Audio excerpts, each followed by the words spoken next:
clapping applause.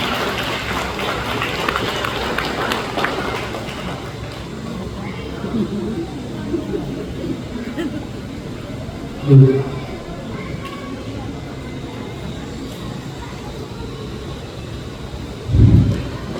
To our distinguished guest, Mr. Austin Gian E. Marbella, our principal, Ms. Nida P. Mercado, our administrators, our teachers, our families, and members of Class 2024, good morning to all.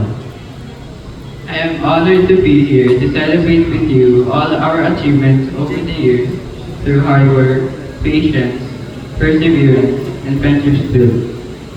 I am also emotional as we joyfully graduate from our class.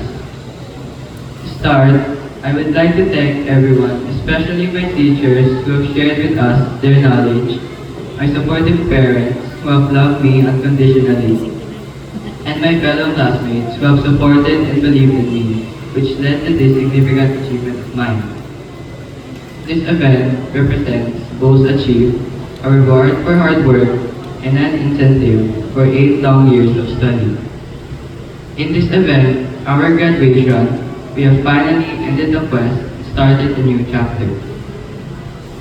Since I was young, I have always looked up to my grandfather, Lolo Marciano Bernardino. He would always tell me stories on how he was always top of his class and how I needed to be like him too. Because of that, I dreamt to be like him, and I promised myself that I would study hard and achieve my goals. Sadly, he passed away in the year 2020, but it never hindered my dream. Instead, it inspired me more.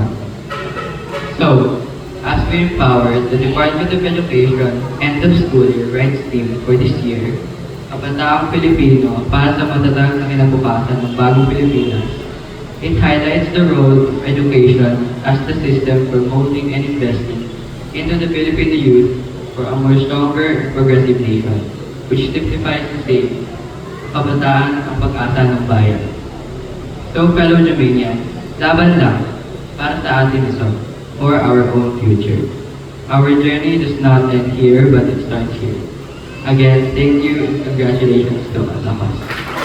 Thank you for your hard work and speech, Marcos. Now, to give us a glimpse of our journey here at Joseph and Mary Academy, may I